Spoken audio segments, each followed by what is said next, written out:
Baik, terima kasih. Assalamualaikum warahmatullahi wabarakatuh. Selamat siang, salam sejahtera bagi kita semua.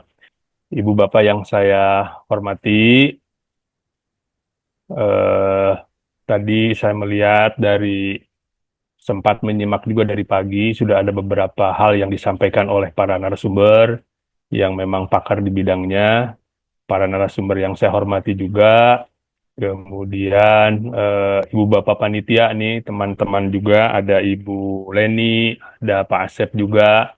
Alhamdulillah senang rasanya saya diundang untuk sekedar memberikan beberapa informasi pada acara webinar ini yang sedianya memang pada siang hari ini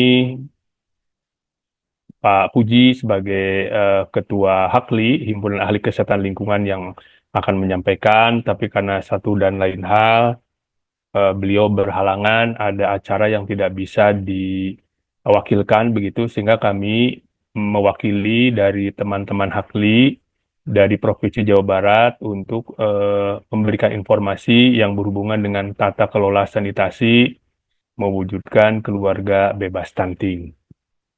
Ibu moderator, waktunya kurang lebih 30 menit ke depan ya, Bu ya. Iya, betul, 30 menit. Alhamdulillah. Mudah-mudahan masih tetap semangat para peserta karena saya melihat di tempat saya sudah turun hujan nih, tapi tidak meluruhkan semangatnya barangkali ya untuk tetap belajar, berbagi informasi, dan berdiskusi di acara-acara webinar seperti ini. Ibu Bapak yang saya hormati, bahwa eh, bagaimana pengelolaan sanitasi yang berhubungan dengan bebas stunting di Jawa Barat ini uh, bukanlah hal yang memang baru untuk didalami materinya, tetapi memang lebih ke hal penguatan kembali bagaimana program-program yang berhubungan dengan sanitasi dilaksanakan oleh teman-teman, terutama di dinas kesehatan, ya, kemudian di puskesmas juga, kemudian bagaimana organisasi profesi dalam hal ini Hakli juga bisa ada kontribusi di dalam program-program tersebut. Ibu Bapak, bahwa sebagai pendahuluan, bagaimana kita melihat eh, apa namanya latar belakang bagaimana tata kelola pengelolaan sanitasi ini yang berhubungan dengan stunting adalah seperti disampaikan oleh beberapa narasumber sebelumnya bahwa angka stunting di kita di Indonesia khususnya di Jawa Barat juga masih tinggi. Tadi Ibu Kepala Dinas menyampaikan beberapa data yang memang data dari survei kesehatan, apa itu data dari profil kesehatan juga. Angka-angka stunting ini masih tetap tinggi di Indonesia terutama. Apalagi di negara-negara di Asia, di Indonesia ini masih mendominasi peringkat-peringkat yang memang ranking teratas, kira-kira begitu. Kemudian di dalam tujuan presentasi ini, kami mencoba memberikan pemahaman mengenai peran pengelolaan sanitasi yang baik dalam mendukung program pemerintah untuk menurunkan angka stunting di Indonesia. Kemudian ruang lingkupnya adalah presentasi ini akan mencakup aspek-aspek kunci dalam tata kelola sanitasi seperti akses air bersih, fasilitas sanitasi, dan praktek kebersihan masyarakat. Ibu Bapak, bahwa hal-hal kunci seperti ini adalah hal-hal yang memang sangat mendasar bagaimana kegiatan tersebut harus dilaksanakan sehingga memang diharapkan berdampak terhadap penurunan angka stunting. Bagaimana penjelasannya nanti kita akan lebih detailkan. Namun sebagai pengantar, bahwa izinkan saya mencoba ini memberikan beberapa pengertian dasar barangkali ya Ibu Bapak ya, hanya untuk menyegarkan kembali, mengingatkan kembali pengertian-pengertian apa itu sanitasi. Eh, Seperti diketahui adalah sanitasi adalah upaya pengendalian faktor lingkungan fisik, upaya faktor pengendalian lingkungan fisik yang berdampak negatif pada kesehatan, perkembangan fisik dan upaya dan daya tahan hidup manusia itu dari WHO ya. ada beberapa literatur sebagai penjabarannya selain dari WHO yang pada intinya adalah bagaimana sanitasi itu merupakan bentuk upaya pencegahan penyakit. Jadi upaya-upaya preventif. Upaya sanitasi adalah upaya pencegahan atau upaya preventif yang menitik beratkan pada kegiatan atau usaha kesehatan lingkungan. Jadi memang ada korelasi yang jelas antara upaya-upaya pencegahan itu sendiri, yang mana sanitasi itu adalah eh, apa namanya sebagai satu kegiatan umumnya yang lebih dispesifikkan bagaimana upaya pencegahannya ini ke arah-arah yang berhubungan dengan upaya-upaya kesehatan lingkungan. Ini sebagai mengingatkan kembali bagaimana pengertian sanitasi dan kesehatan lingkungan itu adalah memang irisannya sangat mendalam sekali. Kemudian apa itu juga stunting? Jadi ini hanya untuk menggambarkan saja. Kami mendapatkan beberapa rujukan atau nomenklatur yang didapat bahwa stunting itu adalah kondisi gagal pertumbuhan pada anak yang disebabkan oleh kekurangan gizi dalam waktu yang lama. Itu dari Kementerian Kesehatan. Jadi artinya bahwa perkembangan pada anak itu terganggu karena satu dan lain hal, ya. Kemudian bahwa stunting merupakan kondisi gagal tumbuh pada anak balita akibat kekurangan gizi yang kronis. Ini dari WHO. Jadi memang stunting ini dari berbagai versi itu adalah kekurangan gizi yang memang kronis. Artinya memang dalam waktu yang cukup lama sehingga anak menyebabkan stunting. Stunting ini juga dari berbagai nomenklatur, stunting adalah kondisi gagal tumbuh pada anak akibat kekurangan gizi kronis, infeksi berulang, dan faktor lingkungan. Jadi artinya bagaimana faktor lingkungan ini sendiri punya kontribusi terhadap angka kejadian stunting. Hal-hal yang memang mendasari yang berhubungan dengan faktor lingkungan ini dapat kita lihat nanti dalam slide berikutnya. Ibu Bapak, ini hanya memang mengingatkan kembali ada semacam konsep yang berhubungan dengan bagaimana derajat kesehatan lingkungan ini yang berhubungan dengan konsep sehat dan sakit itu masih memakai konsep yang sebenarnya itu konsep yang cukup lama, tapi memang masih relevan dengan kondisi-kondisi saat ini. Bagaimana bahwa derajat kesehatan lingkungan itu berdasarkan konsepnya Hendrik L. Bloom itu sangat dipengaruhi oleh lingkungan, kemudian dipengaruhi oleh perilaku masyarakat, kemudian dipengaruhi oleh pelayanan kesehatan dan oleh keturunan. Ini secara umum bagaimana konsepnya Pak Hendrik L. Bloom ini, konsepnya Hendrik L. Bloom ini, bagaimana derajat kesehatan ini sangat dipengaruhi oleh berbagai faktor. Nah, faktor-faktor ini sendiri yang memang secara estimasi matematik misalkan, bahwa memang lingkungan masih memungkinkan untuk mendominasi angkanya memang menjadi faktor yang paling tinggi. Bisa jadi di beberapa kasus perilaku juga bisa menjadi apa namanya hal-hal yang menjadi tinggi. Jadi trennya inilah yang memang sangat dinamis. Tapi secara umum konsep-konsep ini sebagai konsep awal bagaimana bahwa lingkungan ini punya pengaruh terhadap derajat kesehatan masyarakat dalam hal ini lebih khususnya adalah stunting, ini bisa berhubungan dengan aspek masalah lingkungan.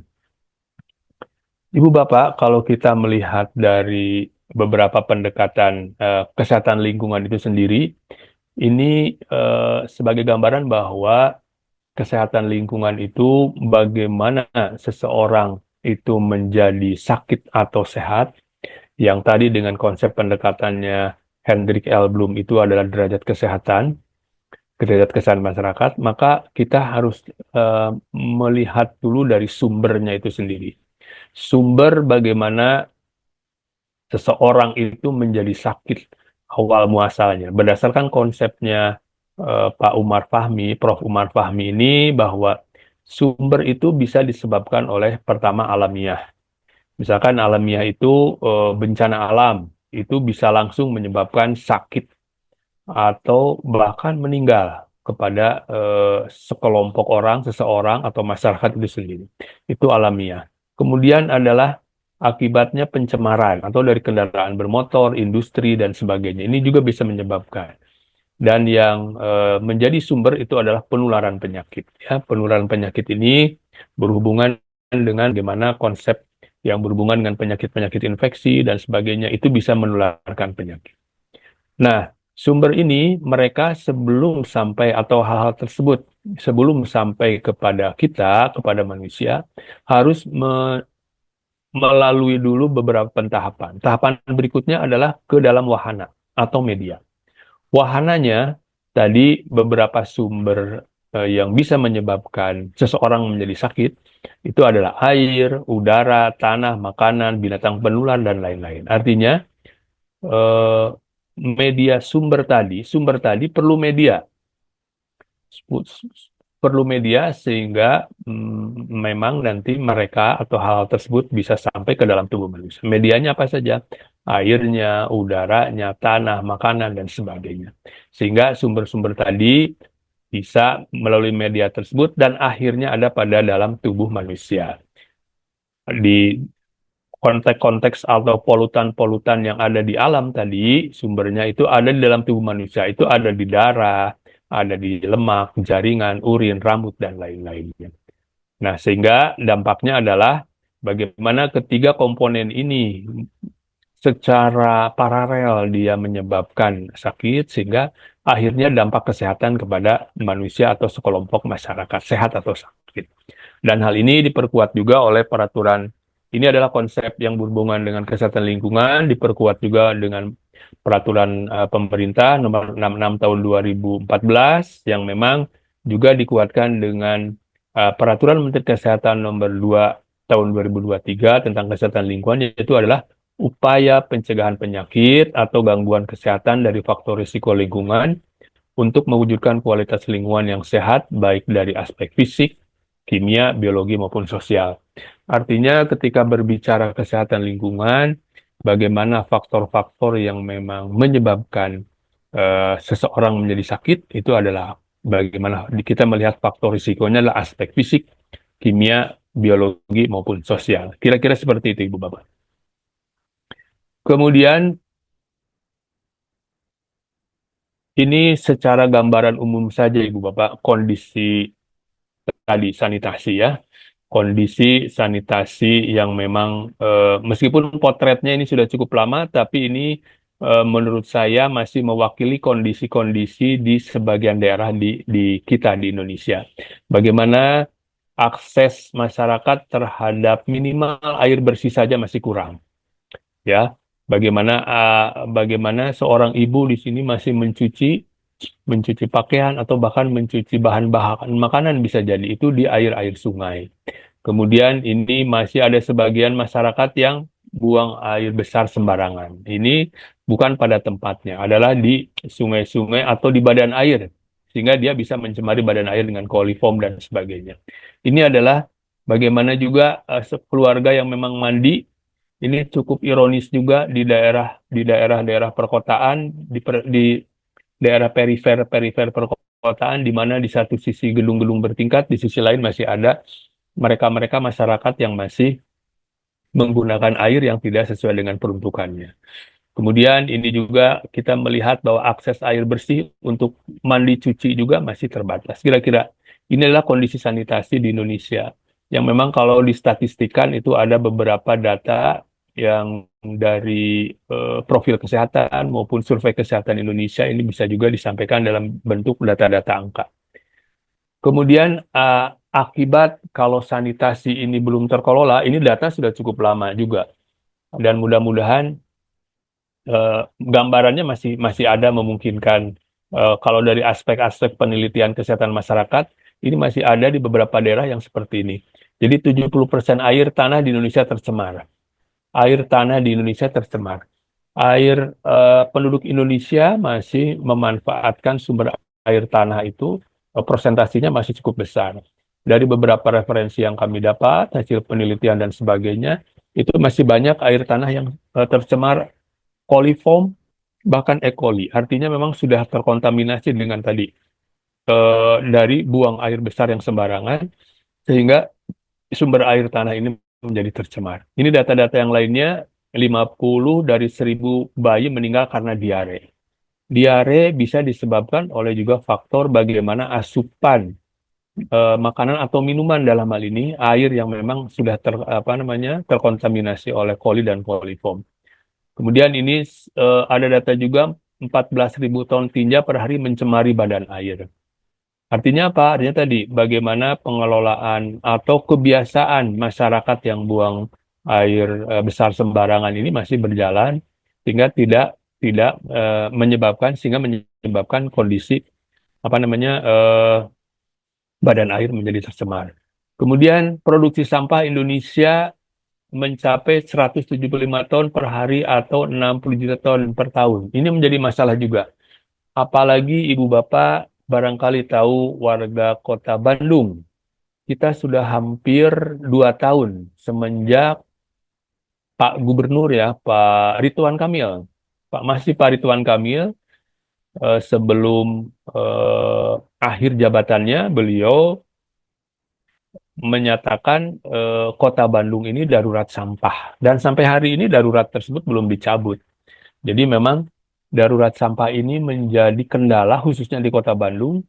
Bagaimana proses pembuangan yang memang atau pengelolaan sampah yang belum memenuhi ketentuan, sehingga sekarang banyak masyarakat juga yang memang diarahkan atau diupayakan kepada pengelolaan sampah yang lebih mandiri di rumah, di institusi pemerintah, baik itu di pemerintahan rumah sakit, institusi pendidikan dan sebagainya.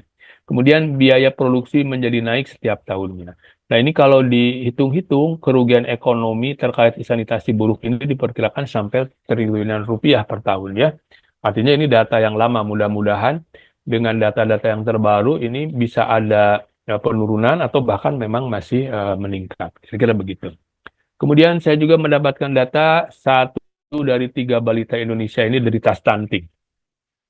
Cukup mengkhawatirkan juga kalau memang data ini menggambarkan bagaimana kondisi-kondisi di sebagian daerah di Indonesia ini menggambarkan seperti ini. Artinya kita perlu memberikan apa ya masukan atau memberikan yang berhubungan dengan informasi-informasi bagaimana stunting ini bisa dilakukan pencegahan. Ibu Bapak, ini hanya sebagai gambaran saja beberapa penelitian yang memang bagaimana penelitian tersebut menghasilkan suatu beberapa pernyataan bahwa ini seperti saya ambil contoh penelitian Cameron et al. Tahun 2021 menunjukkan bahwa ketersediaan fasilitas sanitasi dapat membantu mencegah stunting di Indonesia. Ini apa namanya penelitian bagaimana ternyata ada korelasi, ada hubungan antara hal-hal yang berhubungan dengan penyediaan fasilitas sanitasi dengan angka kejadian stunting.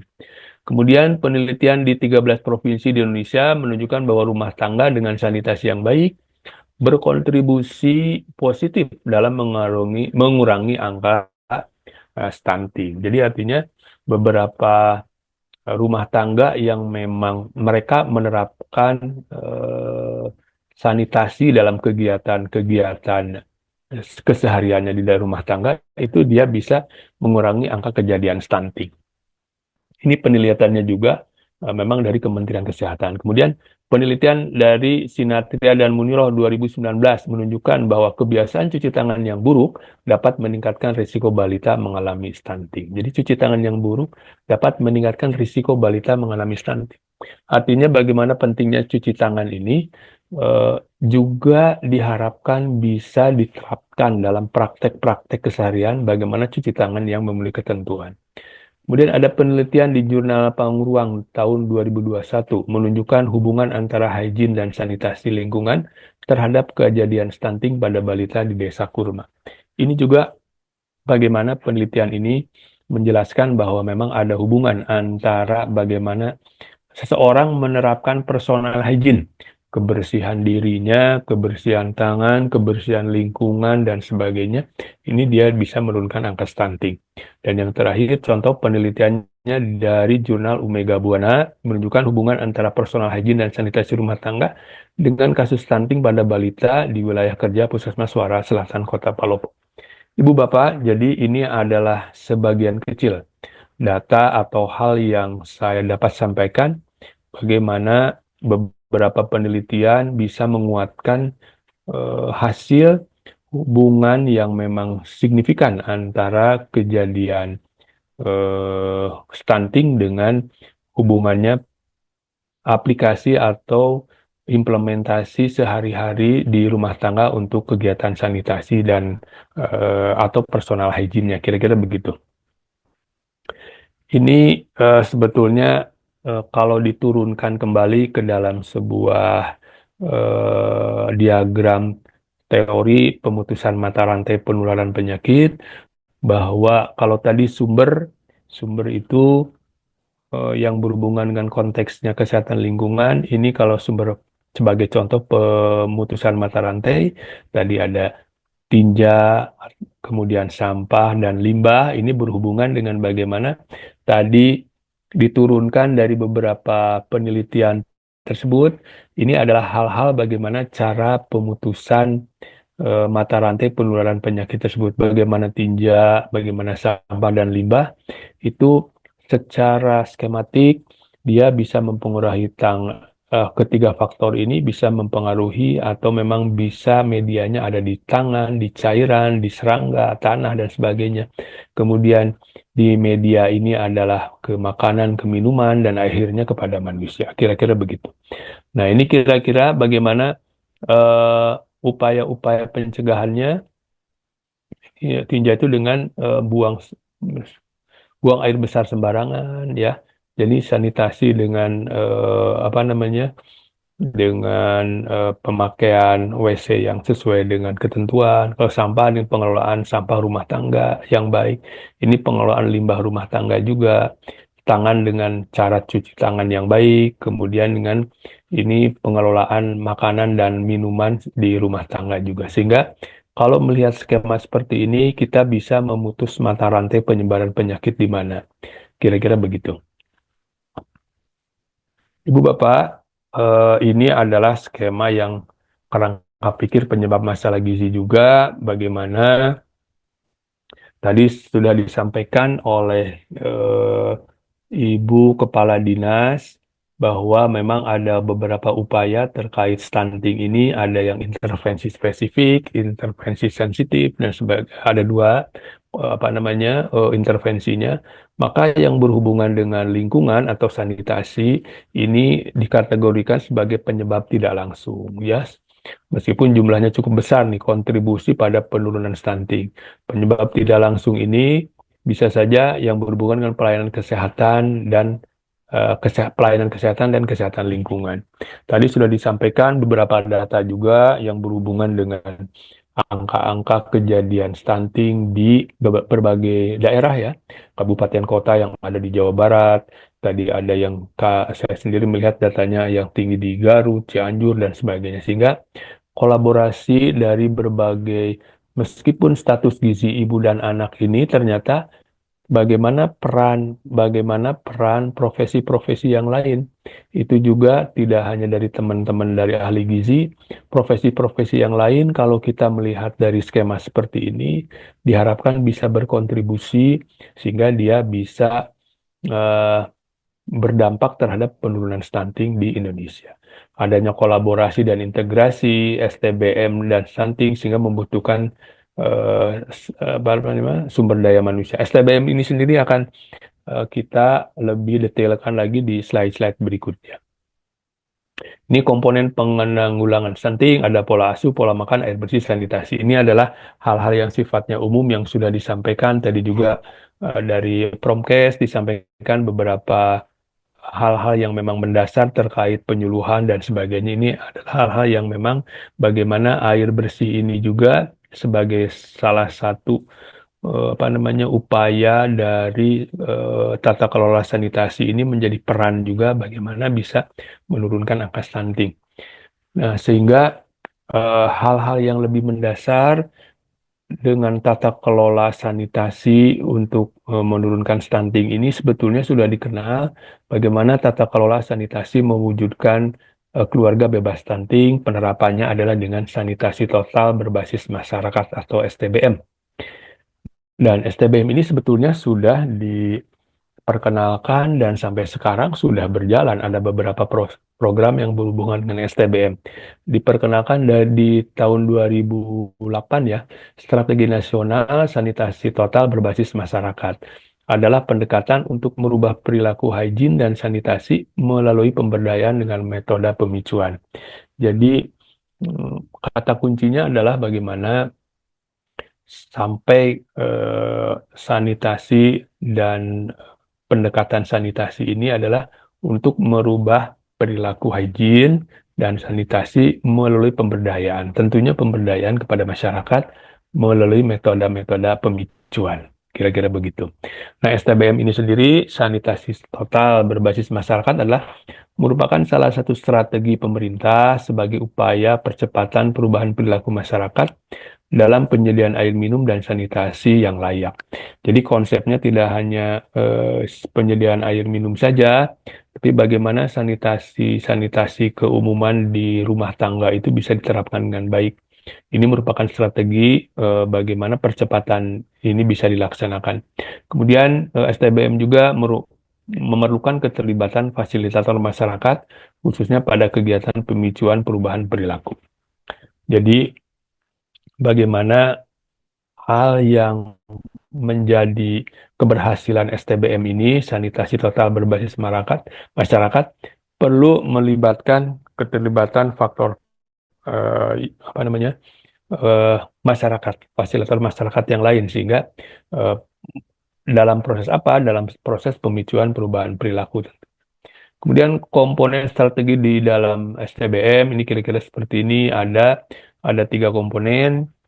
Yang pertama adalah eh, tiga ada strategi STBM ini ada 3 komponen. Yang pertama adalah menciptakan kebutuhannya demand. Jadi menciptakan kebutuhan terhadap masyarakat tentang penilaian jamban dengan metode pemicuan. Eh, Bagaimana bahwa potret seperti tadi buang air besar sembarangan masih dilakukan di tempat-tempat Maudi, yang bukan. waktunya 2 menit lagi untuk 2 menit lagi. menyampaikan Oh laporan. ya silakan. Nah, jadi ini saja. Ini STBM adalah hal yang memang mendasar. Kemudian ini adalah bagaimana strateginya. Nah, di dalam STBM ini ada 5 pilar, Ibu Bapak. 5 pilar: stop buang air besar sembarangan, cuci tangan pakai sabun, pengolahan air minum rumah tangga, pengolahan sampah rumah tangga, dan pengolahan air limbah. Ini adalah beberapa contohnya pilar-pilar yang tadi, bagaimana outputnya adalah meningkatkan pembangunan sanitasi hygiene, kemudian outcome-nya menurunkan kejadian diare, penyakit berbasis lingkungan yang berkaitan dengan sanitasi, perilaku penciptaan kondisi sanitasi total. Inilah tangga perubahannya, diharapkan semakin meningkat dengan beberapa program STBM ini. Nah, outcome-nya bisa bisa menciptakan derajat kesehatan yang semakin meningkat. Nah, ini ada komponen kami belajar dari beberapa teman-teman dari dinas. Kami ambil dari dinas kesehatan di Ciamis dan teman-teman kami di Hakli di Ciamis ya. Bagaimana teman-teman di sana mengelompokkan masyarakat yang masih buang air besar sembarangan itu ternyata benar-benar tidak mampu tapi masih buang air besar sembarangan, punya jamban, tidak ada septic tank, penduduknya tidak tetap pendatang dan tidak mampu dan plus tidak mau. Ini ada beberapa standar, Ibu Bapak nanti bisa bagaimana standar sebuah jamban yang sehat itu kira-kira seperti ini. Ada yang apa namanya kalau dulu ada penelitian sumber jamban tidak boleh dengan sumber air bersih minimal dekatnya sekian meter dan sebagainya. Ini adalah beberapa yang memang harus menjadi standar sebuah jamban keluarga.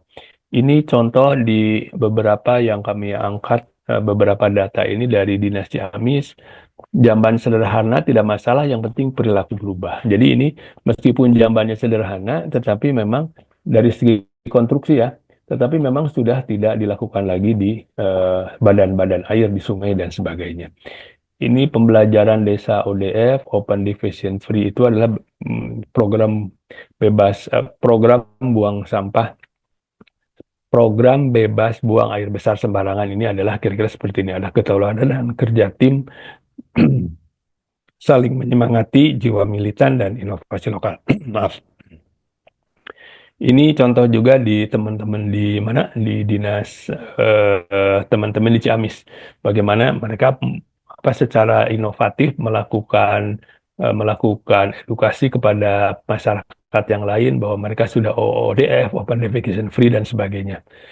Ini pilar kedua adalah cuci tangan. Cuci tangan sudah dilaksanakan oleh berbagai profesi kira-kira ya bagaimana upaya-upaya cuci tangan yang baik yang benar.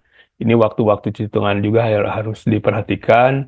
Ini pengolahan air minum dan makanan di rumah tangga harus ada pengolahan dulu. Bagaimana ada pengolahan air yang memang disaring ya, bagaimana penempatannya harus tertutup dan sebagainya. Kemudian dimasak airnya, kemudian bisa dikonsumsi. Ini prinsip hygiene juga makanan, 6 prinsip sanitasi makanan, bagaimana dari pemilahan bahan makanan, penyimpanan, pengolahan, penyimpangan makanan yang sudah masak, pengangkutan, dan penyajian. Ini harus memenuhi ketentuan. Ini pilar keempat juga pengelolaan sampah tadi. Bagaimana sekarang harus dikelola sampah organik, anorganik, dan sebagainya. Itu harus dikelola dengan baik dan benar. Karena sampah organik yang dibiarkan, dia akan menimbulkan juga vektor dan sebagainya. Ya, kecoa, lalat, dan sebagainya. Biasakan memilah sampah sejak di rumah.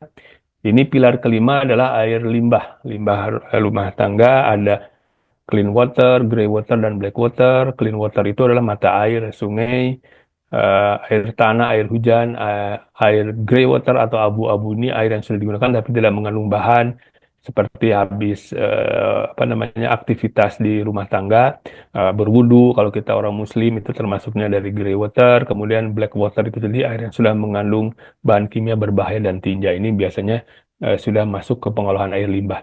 Ini contoh di mana di Ciamis juga ada lembur kampung berseka, mentingkan kebersihan awak imajeng lingkungan. Ini beberapa inovasi ya Ibu Bapak. Ada ciri lembur berseka, ini adalah indikatornya yang sudah dilakukan oleh teman-teman dari Dinas Kesehatan Ciamis ya, kesehatan lingkungan dan teman-teman ahli. Kemudian ini bagaimana mereka juga ciri lembur berseka itu mempunyai apa namanya hal-hal seperti ini. Nah, ini kan dalam inovasi-inovasi. Ada beberapa istilah yang memang cukup cukup menarik juga. Istilah adalah COMETS, kompak memelihara lingkungan tanpa sampah. Ya, ini inovasi-inovasi yang berhubungan dengan tersebut. Ada astronomi, asah terus peningkatan ekonomi. Ini istilah-istilah yang memang menarik nih untuk dilakukan di teman-teman di Dinas Ciamis ini. Kemudian ada eh, apa program lembur berseka, campernik dan seterusnya ya.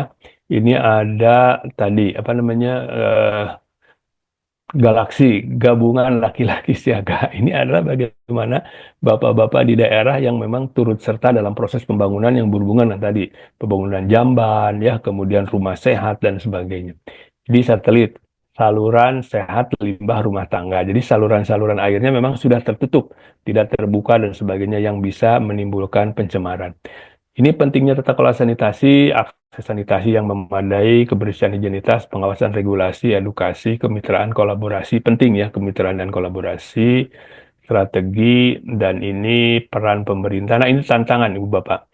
Tantangannya kurangnya kesadaran masyarakat tentang pentingnya sanitasi, kendalanya terbatasnya pengetahuan dan pemahaman masyarakat tentang sanitasi yang baik, ketersediaan infrastruktur sanitasi yang terbatas, keterbatasan anggaran pembangunan dan pemeliharaan infrastruktur sanitasi. Pesan kunci, stunting bisa dicegah dengan pendekatan multisektor, stunting dapat dicegah dengan intervensi gizi spesifik dan intervensi gizi sensitif, integrasi program kesehatan lingkungan dan gizi sangat diperlukan untuk penurunan stunting. Terima kasih.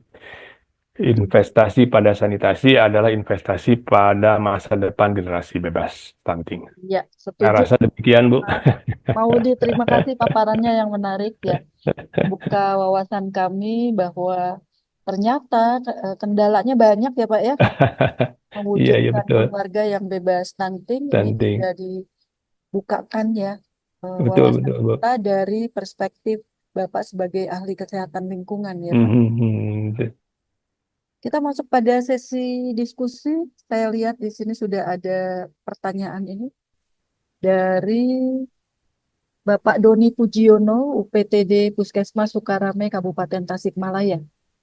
Kalau tadi kasus-kasusnya di Ciamis ya Pak ya, Tuh, kalau di Ciamis, saya ngangkat dari Ciamis tuh. saya mungkin nanti ada terobosan juga nih ya.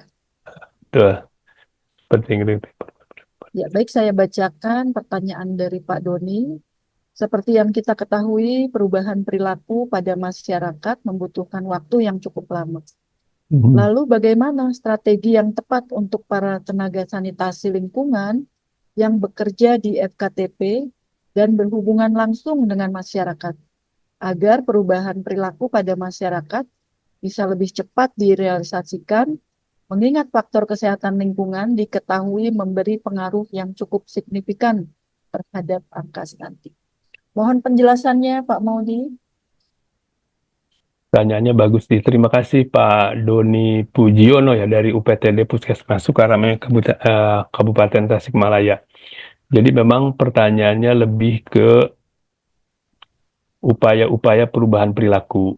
Seperti tadi, kalau kita melihat sebagai satu konsep, STBM, sanitasi total berbasis masyarakat itu ternyata ada hal-hal yang berhubungan bagaimana ketika STBM itu bisa dicapai di satu daerah, karena memang pencapaian STBM di satu daerah itu kan bisa beragam ya, Pak Doni, Ibu. Jadi bisa beragam artinya tergantung dari karakteristik dari masing-masing daerah itu sendiri. Nah, bagaimana hal ini bisa dilakukan eh, dengan cara penyuluhan, edukasi kepada masyarakat, tentunya ini memerlukan juga kolaborasi ya. Tadi salah satu kata kunci adalah stunting ini bisa dicegah dengan kolaborasi.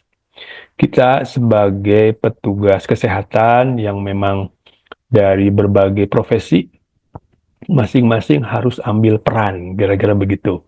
Nah, upaya-upaya penyuluhan itu tidak saja yang berhubungan dengan tadi adanya apa namanya penyuluhan kepada masyarakat dan sebagainya, tapi kita diharapkan juga kepada pemicuan, pemicuan kepada lebih ke arah pemberdayaan program, pemberdayaan kepada masyarakat. Jadi bisa saja metodenya menurut kami selain tadi ada kolaborasi ya bagaimana nanti dari profesi promkesnya, profesi gisinya melakukan kolaborasi untuk melakukan penyuluhan.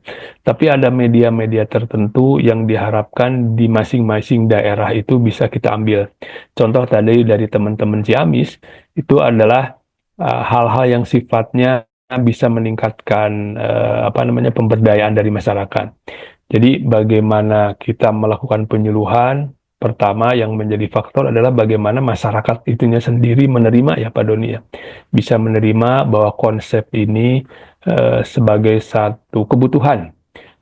Contoh, keberadaan jamban keluarga, air bersih yang memadai, itu harus diterapkan dulu sebagai kebutuhan mereka. Ketika konsep kebutuhan ini sudah melekat, maka memang apa namanya penyuluhan-penyuluhan itu bisa masuk di sana. Tentunya tadi kata kuncinya kolaborasi, kemudian inovasi. Ya, inovasi, pilihlah media-media yang memang menjadi efektif untuk dilakukan penyuluhan sehingga nanti tepat sasaran. Kira-kira begitu, Pak. Begitu kira-kira. Terima kasih Pak Mhm. Maudi ya. Mhm. Mudah-mudahan bisa menjawab pertanyaan Pak Doni. Terima kasih ya Mhm. Pak Doni. Masih satu lagi cukup ya waktunya Ya untuk ada. ya satu lagi. Ini dari Ibu Yuwanita, Puskesmas Baros, Kota Sukabumi. Kesulitan di kami pada saat pemicuan pertanyaan yang diajukan masyarakat yang notabene posisi rumahnya ada di perumahan padat dan gang-gang adalah pada saat waktunya penyedotan septic tank komunal. Karena sampai saat ini pihak dinas terkait belum memberikan solusi pada waktunya penyedotan septic tank. Barangkali ada solusi lain untuk ini, Matur. Bagaimana nih Pak? Ini sepertinya juga banyak di Iya, betul wilayah ya. lain nih Pak. Iya, Ya, karena tadi ya, saya gambarkan di, apa namanya, di gambar-gambar slide pertama itu memang cukup miris juga di satu sisi barangkali dengan perkotaan gedung-gedung yang tinggi di sisi lain ada daerah-daerah slum yang memang aktivitas di sana penduduk cukup padat ya Bu ya penduduk cukup padat dan sebagainya sehingga dampak-dampak yang tadi bagaimana ada spal di sana ada saluran pembuangan air limbah Tapi ketika dilakukan upaya-upaya pemeliharaan terhadap SPAL, karena kan SPAL itu sendiri perlu di maintain ya Bu, dipelihara ya. Salah satunya adalah dengan cara penyedotan komunal ini sendiri.